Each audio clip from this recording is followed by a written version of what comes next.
My name is Adolfo Blanco. Today we're going to be talking about retirement hobbies. How to make something so that doesn't cost you an arm and a leg. We're going to be doing today is we're going to show you some of the tools that I use that aren't expensive to create something like this, a sword. Alright, so my son's for one of his hobbies. That's who's in the camera. That's my audience. Cameraman is my son, you know. It's always good to have them there, show them what you're doing. That way they can get a first hand of how much it takes, what it takes, how to work things, how to use things. Alright, so let's begin. Alright, some of the things that I use that are pretty cheap to use. First one I'm going to show you is we went and bought this piece of wood right here. It's what we used. You can buy a whole, you know, about 16 or 12 foot long board like this. Cut it in half, all right, for 14 bucks. All right, so pretty cheap to use that. Depending, it doesn't matter what you can use, anything you want to use. Second thing you have, it's a Black & Decker power tool. The reason I like this tool right here is because you can manipulate the blade to go around in circles. Kind of like this. I had to, you know, go at an angle. It's pretty safe. The thing about this, it's about $23 at Walmart. It's pretty cheap and it comes 3 blades. Other best thing about this thing is that you always want to cut away from you. Alright, so you're cutting, you want to cut away because in case the blade flies out, you don't want it to, you know, hit you or the blade or anything in the wood chips hit you as well. $23. Walmart's not paying me, but it's probably one of the best deals out there. Second thing I bought that I've had is a Dremel. Alright, these are pretty quiet. They come with a variety of tools. They come with all kinds of little accessories, which I have right here. All my little accessories. You have sharpeners, you have tools, you have sand, you have blast or sandpaper, so you can sand that down.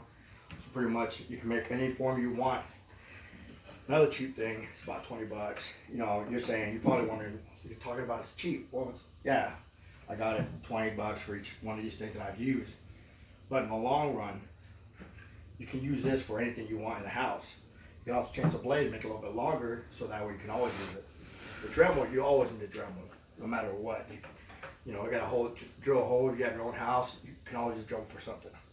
Second thing I bought was a power hand tool, or sander. Alright, so a little sander is great. It's like 20 bucks as well. So far, you're looking at about 60 bucks for this hobby right here. This thing's great because you can, you know, put any kind of sandpaper on it, alright, which is great because, you know, depending on what you're doing. I've used this for many things. The latest project was, of course, this. I mean, you might not tell that it looks very sanded, but believe me, to get these edges right here, it took a lot of sanding. It took a lot of angles with the power saw, which is great. Alright, the paper, it all depends what you want to do, how deep you want to dig into it or not. The papers are real cheap. You don't have to get the actual one that fit on there. You get the big sheets, which is a lot better, it's cheaper. You cut them out to the size that you want or you need. Which I recommend doing because it's a lot cheaper. You save money. Alright, again, like I said, and another thing you always want to have is, I wear a hat. You want to always have something because you're working with wood. Chips fly. You want to get hit in the head, you want to get hit in the eye. So I always wear a hood or a hat, and I wear my glasses. Alright, whether it's these or another set of glasses that I have, but I always wear something in my eyes. You always want to protect everything that you have. Alright, so like I said, it's fairly cheap. The end product is great. Alright, right here, all together. I've had most of these tools are mine, so this, in all reality, after the paint and everything that we put into it, it's 30 bucks. Alright.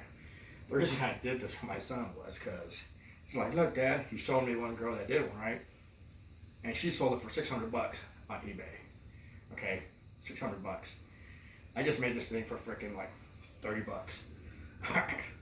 You can't beat that. But anyways, I mean, I enjoy the look of happiness that they get. That's why I don't mind doing the projects. Plus I'm retired, you know, I have nothing else to do. Hence another project. Another project, but that's different, you know, informative speech.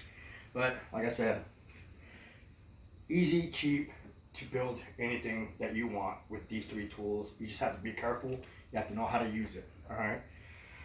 So again, retirement hobbies can be cheap or they can be expensive. Depends which route you want to go.